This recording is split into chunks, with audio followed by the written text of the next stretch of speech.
Subaru will be bringing its all-new Subaru Impreza in European specification to the Frankfurt Motor Show this September. On sale since May this year in Japan and the US, the standard Impreza has never generated much interest in the UK, but Subaru are hoping to change that with the all-new hatchback. Based on a new modular platform destined to underpin the entire future Subaru range, the new Impreza is lower, longer and wider than the outgoing car. Subaru claim that the all-new platform dramatically lifts refinement while further improving overall handling and response. Like all Subarus, the new Impreza will be available exclusively with all-wheel drive. As far as engines are concerned, Subaru has only confirmed one engine choice so far, a 152 bhp naturally aspirated 2-liter flat-4 petrol engine. This bucks the class trend of radical downsizing and will be connected to either a 6-speed manual or lean-artronic CVT gearbox. Sport trim models will also benefit from a torque vectoring system, with the intention of improving agility and overall handling. The Impreza also features an all-new interior, dramatically improving on the plasticky cabin of the current car, supplemented with an all-new infotainment system. Subaru has continued its commitment to safety in the new car, with 40% increase in crash energy absorption, eyesight collision avoidance technology, which uses a camera to monitor the road ahead, also allowing for adaptive cruise control, lane departure warning and several other functions. Interestingly, Subaru also says its latest platform will support autonomous driving technology in future. Other tech features include steering responsive headlights, which angle the beam and corners for a better view, and reverse automatic braking to stop you clattering into objects when reversing. With a future WRX STI to be based off the same platform, even if the new Impreza fails to grasp the attention of Golf and Focus buyers at a mainstream level, it might give us a clue into its future capabilities. Either way, the Impreza represents a major leap forward for the quirky Japanese manufacturer.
In the world of cars, it's unorthodox, almost unacceptable, for a vehicle to stick around for nearly a decade without any significant updates.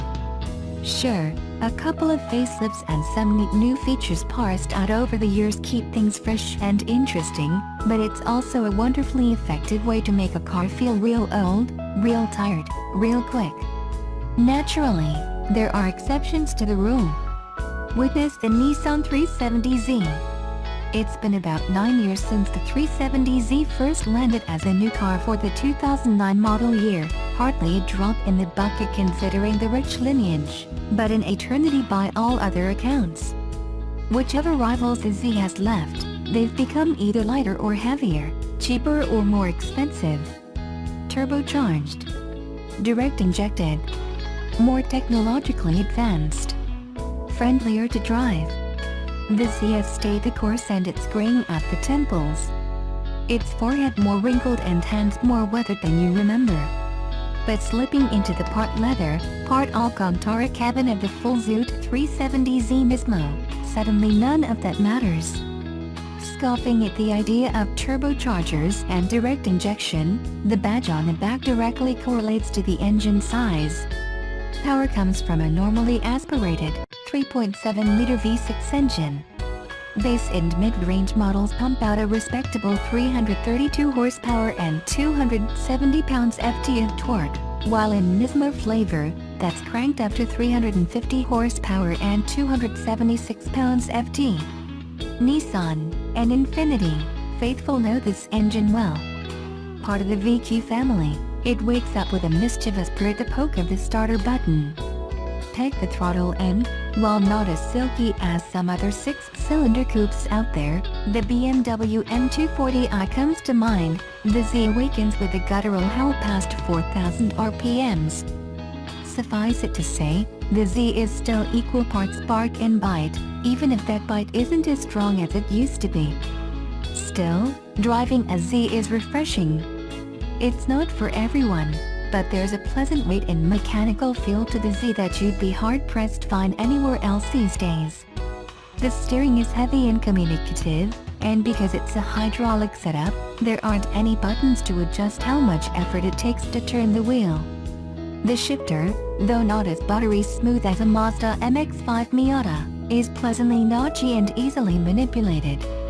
The clutch lets you know exactly when it bites and pushes back on your foot just enough, but not to the point where you regret skipping leg day. Fully disabling the stability and traction control safety nets is a one-button process. It does take a bit of a deep stab at the throttle to nail a perfect rev-match downshift, but the throttle is still properly responsive and it's easy to drive this car smooth. Or in anger. The exhaust note is nothing short of intoxicating, and what you hear isn't electronically manipulated or amplified by any speakers whatsoever. Of course, the soundtrack is just part of what the Nismo trimmings offer.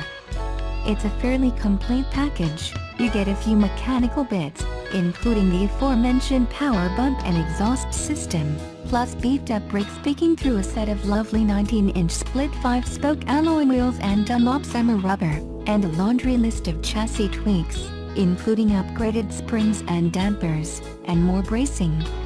They add up to a bit of a harsh and noisy ride, but come on. When you're driving a sports car, compromise is often the name of the game. Contrary to our friends south of the border, where you could opt for a Z Nismo with a 7-speed automatic transmission, Canadian spec cars are available exclusively with a 6-speed manual with rev matching. Do yourself a favor and leave that doohickey off, though.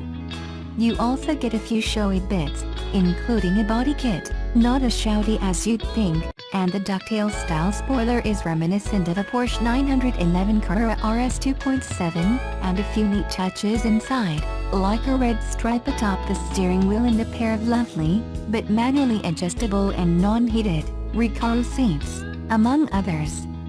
It's a fairly cohesive package, striking a solid balance between meaningful performance upgrades and properly aggressive looks. Drawbacks? Well, there are a few. Sit down, this might take a while. The Z Nismo shows much of its age inside. It cocoons you rather well, as a sports car should, but the infotainment system is dated and not as intuitive as others out there. You've got Bluetooth, USB connectivity, GPS navigation and radio, and, that's about it. No Apple CarPlay or Android Auto here. On the flip side, the physical buttons to adjust the infotainment, radio and HVAC systems are an absolute breeze to use. Storage space isn't exactly sparse, but the Z isn't commodious either. The rear liftgate exposes 6.9 cubic feet of storage space, about the same as a Subaru BRZ with its rear seats folded up, and there are a couple of shelves and pockets behind the seats. Speaking of the seats, you'll have a tough time squeezing your hand between the nook of the door and the seat to adjust it. It can be an exercise in frustration, so it's best to make any adjustments with an open door. Active safety features aren't exactly a priority for the Z either. The standard backup camera is useful considering the view out the rear is all but useless, yet that's about it. No reverse sensors. No blind spot monitors. No automatic braking. No adaptive cruise control. Number 360-degree camera, unlike other Nissans. You'll find more standard kit on a loaded cash car. It's either a blessing or a curse, depending on how you look at it. And then there's the price. The Z Nismo costs just over $48,000, and it comes one way, fully loaded. At this point, $48K buys you a lot in the 6-cylinder, 2-door, rear drive, sporty car realm. The 3.6L V6 powered Chevrolet Camaro 1LE would like to have a word with you, or even a base BMW M240i. It's also worth noting $48K gets you into a Ford Mustang GT, equipped with the performance package and a 435 horsepower V8. Few of those competitors, however, offer a driving experience as direct as the Z. Sure, most competitors feature gizmos and gadgets that can tailor the driving experience to make it more engaging, but it's just not the same, and that's exactly what's so endearing about this car. As a cohesive whole, the Z is a breath of fresh air, an age-track warrior that's refreshingly simple, rewarding, mechanical, and one that can still fight. Admittedly, the Nismo kit is certainly tantalizing on its own, but the price tag is a serious detractor. Instead, you'll want the base Z starting at $29,998. The car is a blank canvas, waiting to be transformed to suit exactly what the driver wants. Fewer and fewer cars today deliver on that promise, and when the 370Z as we know it is gone, whether it evolves into some sort of turbocharged coupe, adopts a hybrid powertrain, or heaven forbid, disappears from Nissan's lineup altogether, it will be sorely missed.